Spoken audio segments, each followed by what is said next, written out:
Une équipe réserve, c'est un alliage variable entre joueurs pro et jeunes joueurs au gré de l'avis du groupe pro. Un retour de blessure, une remise en jambe ou tout simplement un joueur non sélectionné en Ligue 2 et c'est la réserve qui se remplit.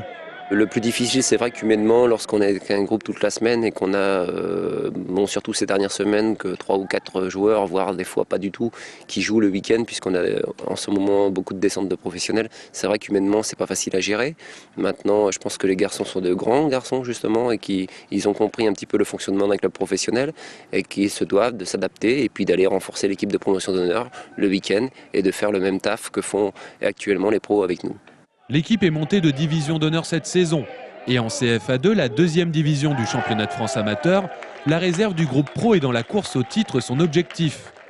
Deuxième aujourd'hui avec 63 points, à 3 points de la réserve de Niort, mais avec 2 matchs en moins. Dans cette équipe, intrinsèquement, il y a des joueurs avec beaucoup de qualité, aussi bien chez les jeunes que chez les professionnels, qui sont aussi de jeunes joueurs, mais qui s'investissent à 100% lorsqu'ils descendent avec l'équipe réserve, et ça c'est vraiment très intéressant.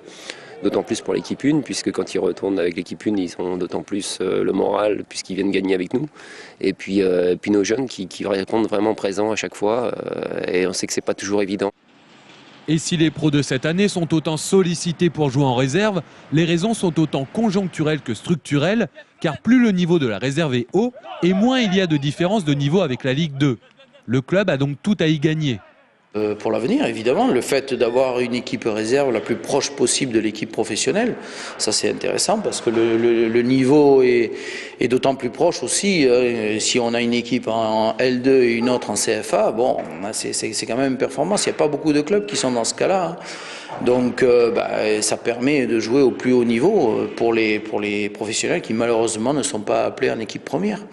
Donc, et pour les jeunes, c'est la meilleure des progressions, jouer au plus haut niveau également. Le plus vite possible, le Tour FC va donc essayer de qualifier son équipe en CFA, la 4e division nationale. Et pour les jeunes bleu ciel, cela passe par le titre.